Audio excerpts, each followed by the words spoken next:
This is SciByte, episode 97, for June 11th, 2013.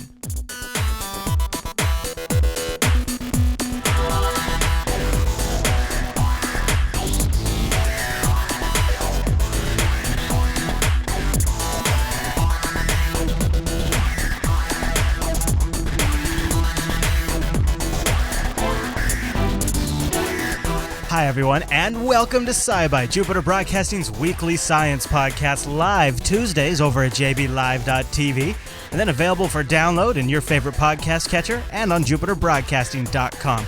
My name is Chris, and joining us every single week is our host, Heather. Hey there, Heather. Hey there, Chris. Hey Heather, happy science to you. Happy science. So, what are we going to talk about today?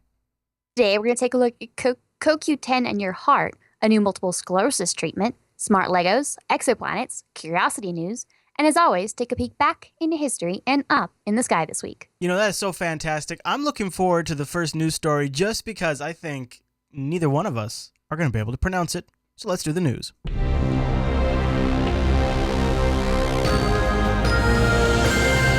Okay, before the show started, I'm going to be honest, I practiced some of the words in this story and I could not get it. But what are we going to talk about? Okay.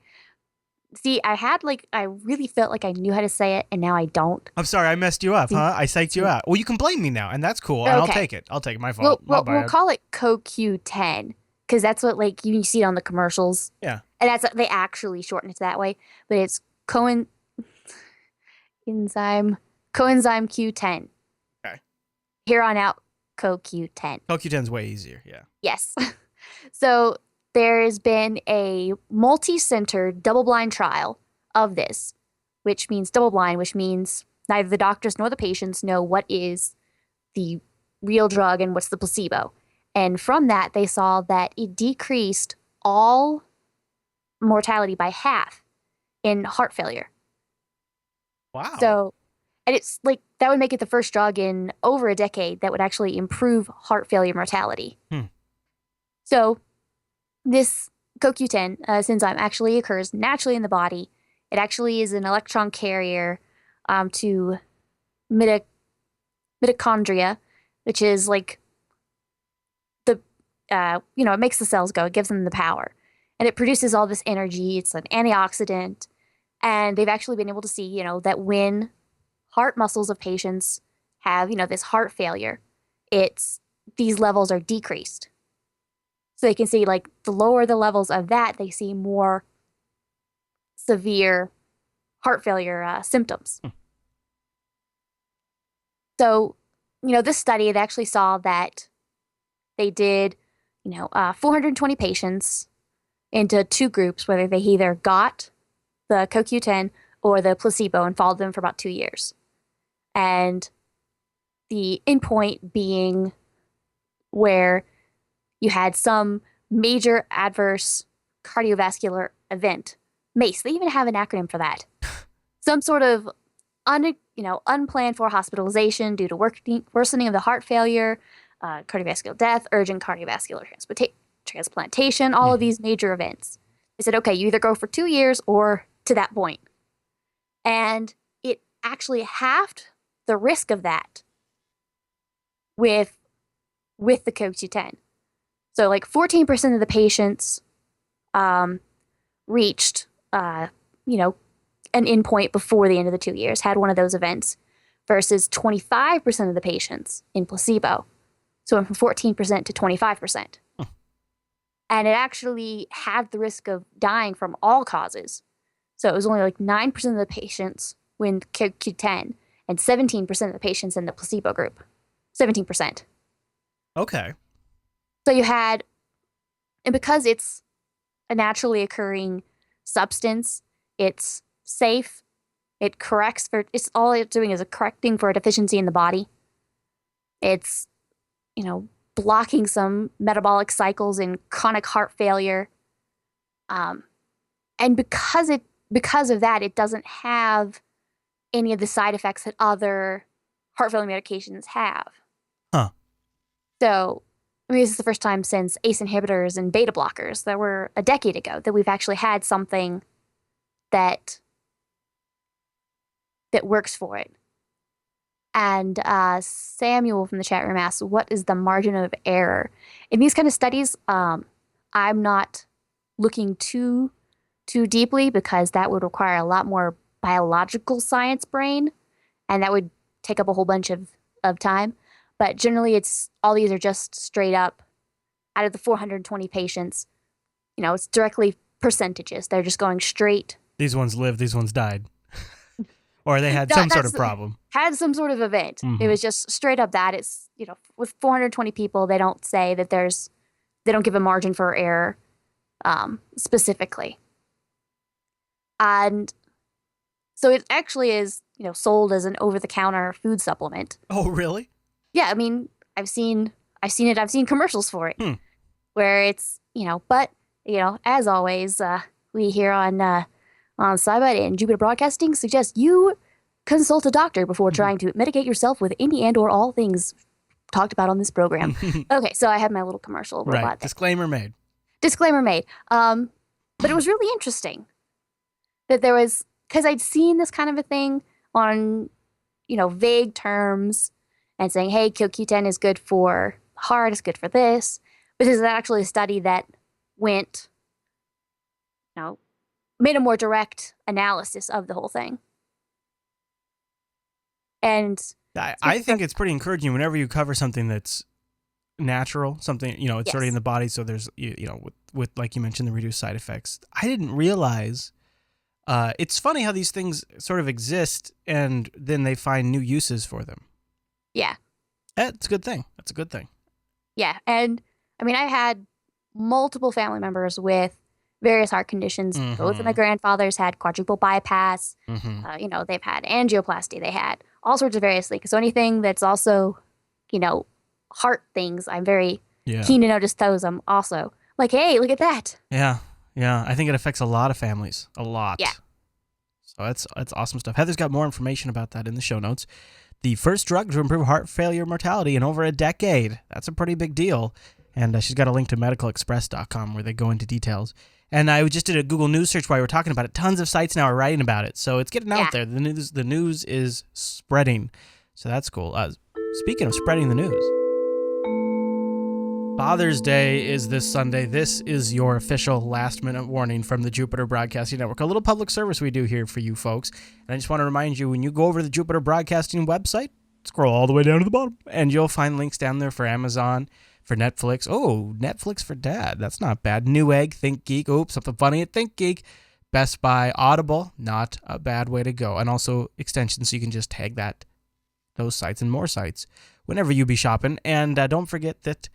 And this is what I love about Amazon is they get me so well. Like you go into here and you're like, okay, so here's their Father's Day stuff. Anything you buy in here, if you have our extension installed or use our link, portion of that purchase will go to Jupiter Broadcasting. And as the day gets closer, they'll start warning you down here. You need to order this by this time if you want it to arrive on time for Father's Day. I love it because for me, I need just give me the math right there. Put it right there. Yeah. So there you go, folks. Don't forget about Dad on Father's Day, and use our links if you would before you shop. That way, when you're getting Dad something, then you're getting something for the Jupiter Broadcasting Network too, and we really appreciate that. Keeps us going, helps us pay the bandwidth bills, and well, that's the circle of life. Yep. You can make Dad proud. Say, hey, I'm supporting all sorts of news and science. That's true. Supporting independent media with your Father's Day gift there, Dad. Look what a good person I've become. All right, Heather. With that filed, let's move on to the News Bite.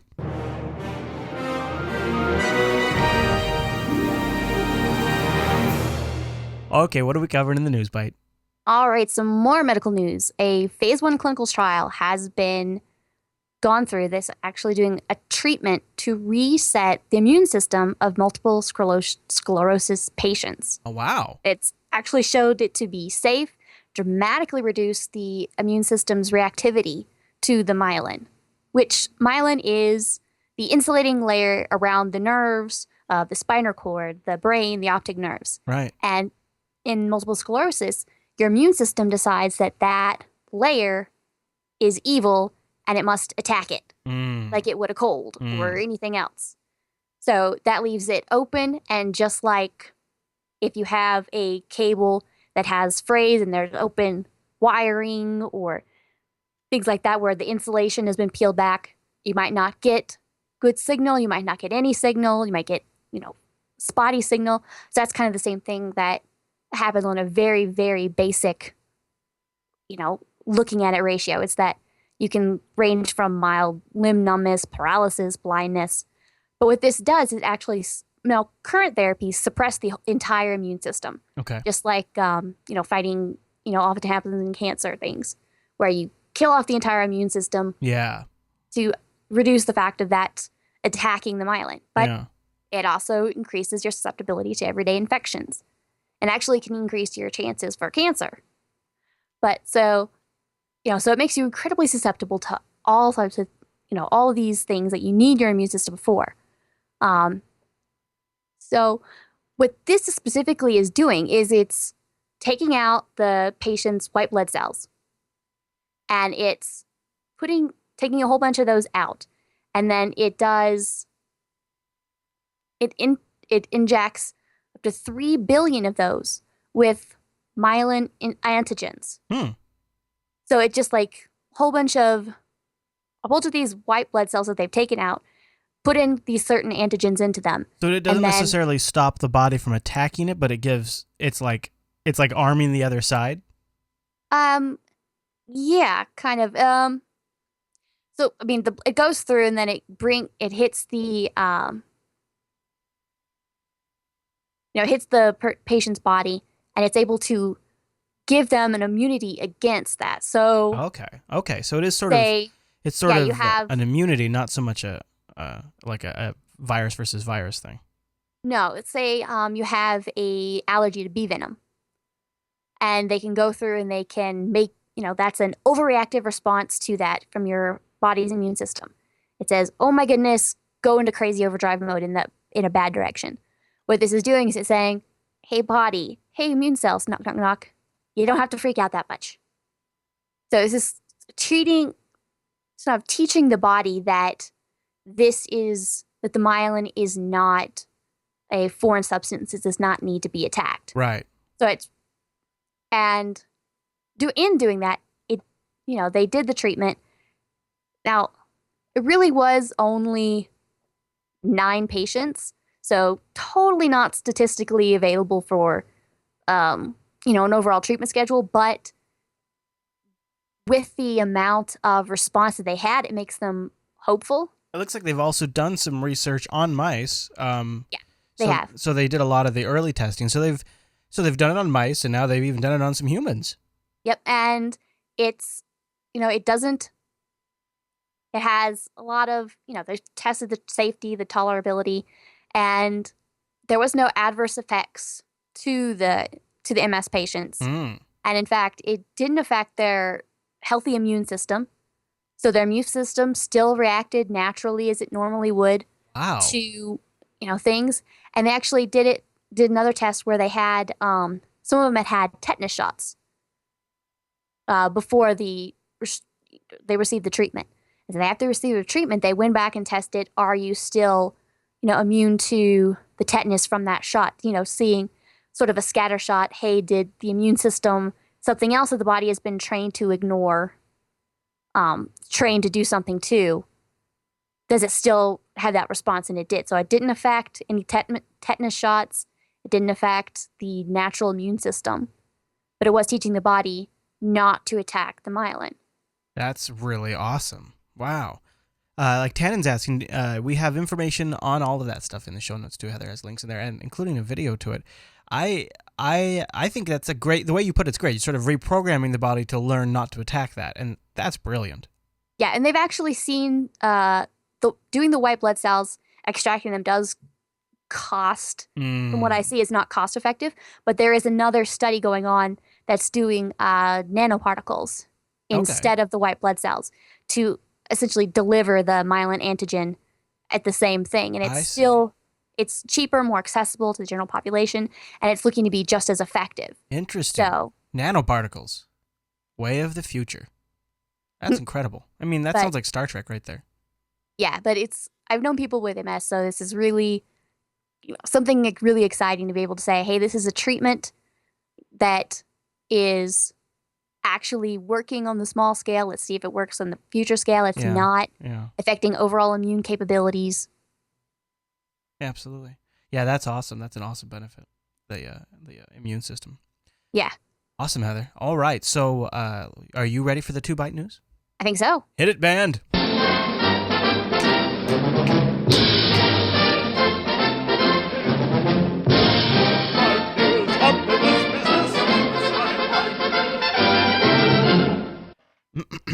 All right. I think the coffee you put out before the show really helped them be on their game today. Yeah. Well, and we also fed them yesterday. Yeah. Yesterday, not Oh, today. I mean, I'm okay. not made of money, Heather. Well, you know. All right. So, what are we going to talk about in the 2-Byte news? All right. Legos, they're awesome. Now, these are even more awesomer. Uh-oh. Yes, I just made up a word. More awesomer. What is it? Okay. So, a recent tour of the Sony Computer Science Laboratories in Tokyo actually had one group go in and found Legos with cameras, with motors, with rudimentary AI. They could actually, they had a camera pointing down to a big matter platform. And the computer, they were doing it with PlayStation remote controls. So they had one Lego where it actually had a little camera set up so you could watch a screen or watch it in real life and move around. That is so cool. It's like real life video games. Yeah, so you could move it around and then the computer would actually control the other one and sort of try to chase it down. They're like controlling these robots with controllers and then watching them on their Android tablets. I love this. Yeah, so it is crazy. It was just hilarious. I was like, and you thought Legos were cool in our day. Whoa, look at that. They're controlling a drone. That is so controlling a cool. Lego drone. By turning around with a virtual headset. Yeah. Oh my gosh.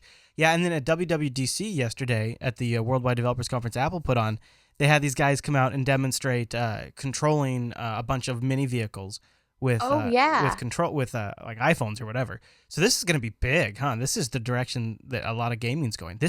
Look at this. He's got this headset, Heather, and when he walks, the drone echoes his movements. That is really Oh my gosh. So way of the future. Yeah, so they were saying Legos, yeah, they're there, but we need to upgrade them to today's kids because they're interested in video games, so we need to up the ante. Gotta and get I'm them sure ready they'll for be the very new interested generation. Well, in little Lego cars that you can motorize and drive around your house and watch. They got my attention. I want to go get me some Lego. Lego. Yes. Lego. Can't say the S, Heather. I know. Somebody in the chat, Samuel, was like, Lego is the plural of Lego, and my brain knows that. And every time I try to type it, there's an S. Every time I say it, there's an S. Now we have a conflict on the old budget sheet because it sounds like I need to make some room for some super high-tech Lego. But then you're telling me, new planet found by a super small telescope, maybe I want to go that route instead. Yes, there is, we have Kepler, telescope, that sad face slanty was doing its thing up in space. But there's actually the kilodegree extremely little telescope, is what they call it, that there's a couple of ground-based tools that they're actually able to see a planet pass in front of its star. It was in Arizona and South Africa, 2 telescopes. And they actually spotted a Saturn-ish planet orbiting a star about 700 light years away. Now, you could see it transit in front of its sun for exactly 5 hours. Oh. And a year only lasts 7.8 days. Now, it doesn't have rings like Saturn. They're just kind of saying it has a rough mass and size that resembles Saturn. Okay. So it's not as cool as Saturn. No, it doesn't have rings. Yeah. But it's I found it really compelling because it was, we're getting into the smaller and the smaller where the ground-based telescopes are having the ability to do this. And you're able to have multiple smaller telescopes work together to be able to make these kind of observations. I like that. Yes. Really cool. So, when they say extremely small, why do they call it, or little telescope? Why do they make such a big deal about? So it's still much bigger than anything that I would own, right? It's bigger than you and I would own. Okay, so it's not really like a little telescope. No. That makes any telescope I would ever own a toy. That makes it a toy to them. They laugh at me. It's a Lego telescope. There you go. Nice. Well, buckle up, everybody. As what happens from time to time here on the SciByte, we have some stories that have leveled up. We got some updates. Yes, we do. It's still talking exoplanets. All right. So Kepler's Space Telescope mission has found, 2,700 more plus potential exoplanets. Yeah. And now researchers have done follow-up observations of about 300 of those, in which they go through and they do some more ground-based telescope looking and say, okay, yes, it gets the other check mark saying, yes, it is harboring an exoplanet. But now some findings in one piece of work that's going through and looking at these says the planets might actually be slightly larger than previously thought. And a quarter of them might be at least 35% larger. How does this happen? We're making some assumptions on certain distances and sizes and saying, okay, if we see it in this fashion, then make a marker. This is this size. And then stretch it from there, bigger or smaller. But these observations go through and they look at it in a different way. I think it's looking at the wobble, or we kind of got into sort of slant ways looking at it. And it's just the way that they were looking at it. Now they kind of go back over it again, take another pass and say, yeah, they're taking a second pass at it. And so that means, essentially what it means is the stars themselves are bigger than they thought. If the stars themselves are bigger, then the planets are obviously, as there being a percentage of the star's face. Right, that I understand. Sure, of course. Yeah, they're like, oh, well, if we change X here, then we have to change Y over here on the planet size. Yep, and depending on how many that is, or if this is true, that also changes the number of candidate, quote, Earth-size planets. Because if they are indeed 35% bigger, then some of these planets would move outside the range of Earth size.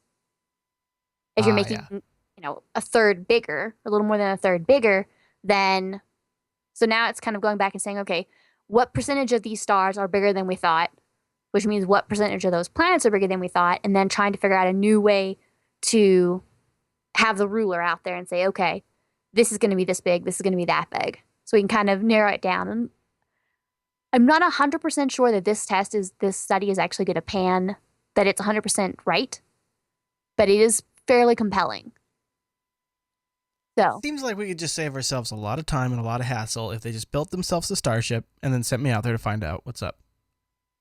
And then that would be a SciByte that would be really long delay. Yeah, but I could just go out there and measure these things. It's not a big deal. I'll just go out there with a spacesuit and a super long tape measurement and just orbit it.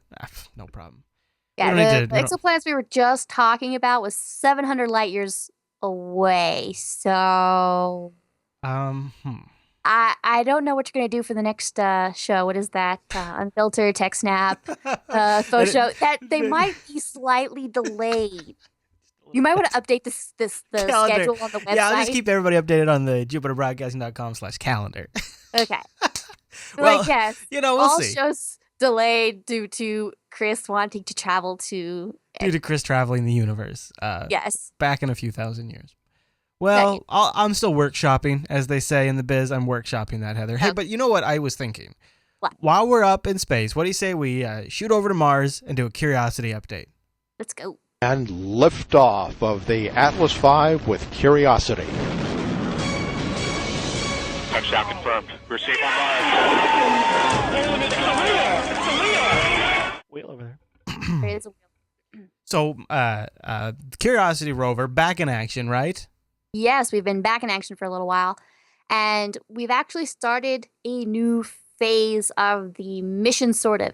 Ooh. We have done a whole bunch of the science around, we've done all the drilling, all the looking, in a vaguely the same area. So now they've kind of switched to a distance drive mode. Now they're hitting the road, they're doing their road trip, and their aim is about 8 kilometers, 5 miles away to the base of what they're calling Mount Sharp. All right. So overall mission objective was to find evidence of an ancient environment favorable to conditions for microbial life. Already done that. the entire goal of the mission. Click, check mark, already done that. Are you serious? We got it? We're done? It's in the bag? Well, we found that. We found in the drilling sites we located, it was, okay, yes, this could have supported microbial life. Sure. Wow. So we found that. So now it's just, okay, so we found it in this area. How far else can we go, and what all are we going to see as we head to this, Right. the Mount Sharp area? So we've had the second drilling target. It provided, more analysis from the John Klein, the first one. So they're kind of, last time I read, they were still kind of finishing off analysis of that. Now, one cool thing is that they're now able to drive while holding rock powder. So they're able to walk and hold. And analyze and store. Yeah, so they're analyzing, and they've got another scoop still there. So if something happens to an analysis that they're going through, they're like, I don't think that was a good test. We need to try again. So they still got the scoop of dirt that they got from way back there. Oh, so they're still driving. So that's good for comparison potentially, right? Like, oh, well, here's a scoop. We'll get a scoop here. We got a scoop from over here. We look at the two and say this scoop matches that scoop. We're good to go.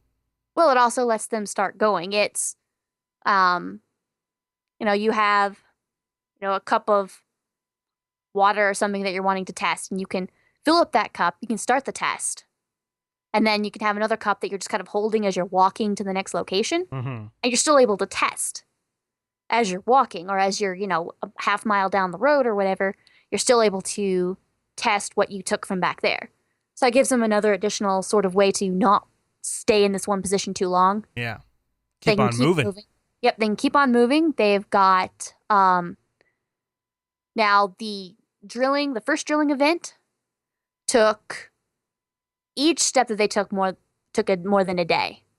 And for the second drilling at John Klein, they combined it all into 1 day. So it was much faster, much more efficient. They've been able to use the experience and lessons, as well as, some cache sample capabilities. They've uploaded some more autonomous self-protection software into the rover. So you'll be able to string more activities together, so they can say, okay, do A, B, C, D, and E. And then it'll start driving. And if it runs into a problem, it stops. Right. And it calls back home. Hey, I'm on step B. I'm kind of lost. There's a rock here. It's in my way. Mars. Yeah. I need help. What should I do? Back, and then we say, oh, okay, do this. But it allows them to, instead of say, do step A, wait. I'm okay. Excellent. Step B, wait. It lets them do all those together so that things can go much faster. So you're able to do much more in a single day. Now they have a few more targets that they're going to check out before they start on their road trip. There's an area between some bedrock and some mudstone and sandstone. They're calling it Shaler, which might be a river deposit, what they're looking at. So they're going to look at that. There's an outcrop that looks like it might be volcanic or sedimentary. What was all the hubbub I heard this week about how they've found absolute evidence that Mars could support life? I heard a hubbub about that this week. Have you heard about that? Yes, that was Opportunity Rover. We actually talked about that. Okay, so this is what we covered like a while ago? Yeah, this is the Opportunity stuff that we covered a couple weeks ago. So the mainstream media is just because I'm like, okay, so I saw that and I was like, oh my gosh, more. And then I was reading it. Right, I was like, right. This is just saying that they found that it was pH neutral stuff. So it was just like water. We talked about that already. Yeah, that's what I thought. But then I thought, am I misunderstanding? Or, okay. No, I looked at it thinking that I was misunderstood. Yeah. Well, it's interesting how we've noticed that a few times on this show, how these stories either come out a few weeks later or they come out again, even though they're the same story. It's not the first time that's happened. No, it was funny. I was like, I've seen this story before. Why is it happening again? Is there something new? But as far as I looked, it was just essentially the same information. It was just Opportunity Rover has seen, it's first time in its lifetime. Yeah. That it actually saw, things that indicated there was water neutral, pH neutral stuff. It's exciting. I mean, it is definitely exciting. And the news, hey, if people want to get excited about it, I'm all about that. Yep. I mean, Opportunity's still going. It's got, 9 years and it's going on. And, Curiosity's seen it. So we see it in multiple parts of Mars now. So Yeah. Well, all right. So now the only way to get back to Earth after you've taken a trip to Mars, of course, is through the space-time continuum, which thankfully we happen to have a very handy time machine right here. So Heather, jump in the time machine. It's time to go. All right, close the door. Here we go. Okay, close.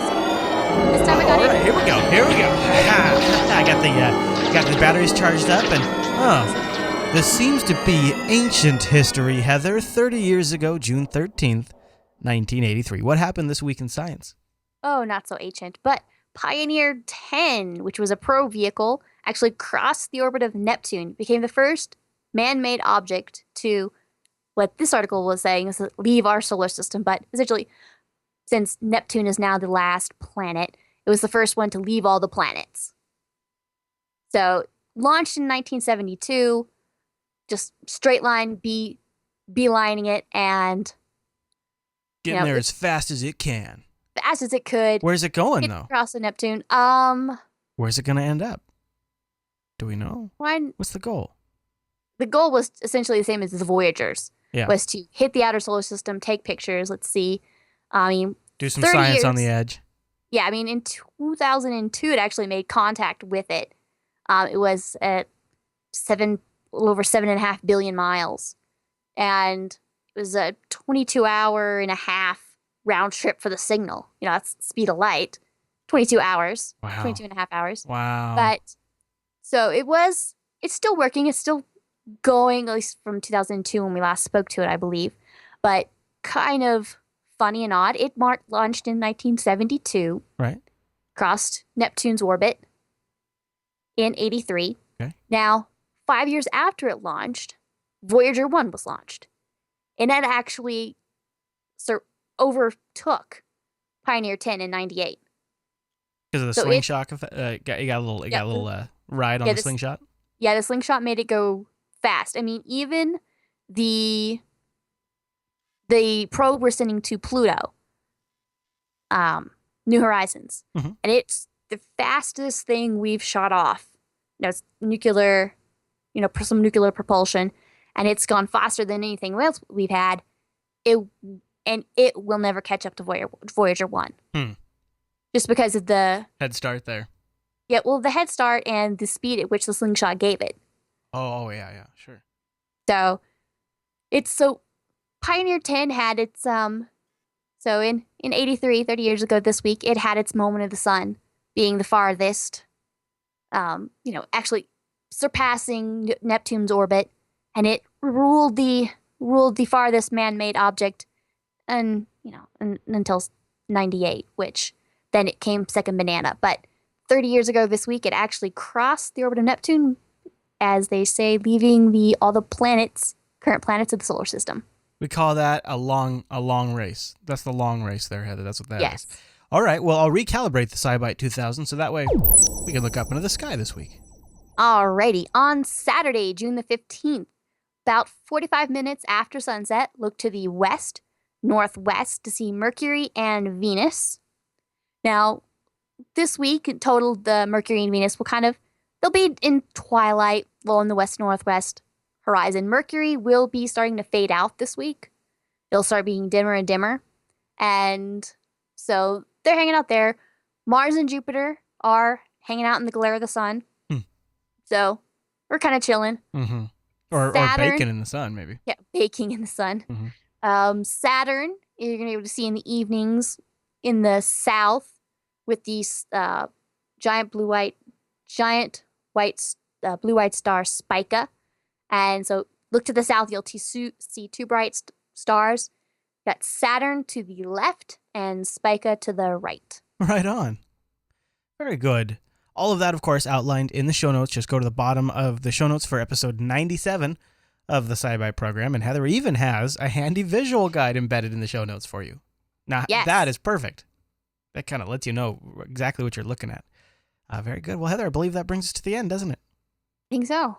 All right, everyone. Well, don't forget, we love hearing from you. You can email us, SciByte@JupiterBroadcasting.com, or hit that contact link at the top of our site.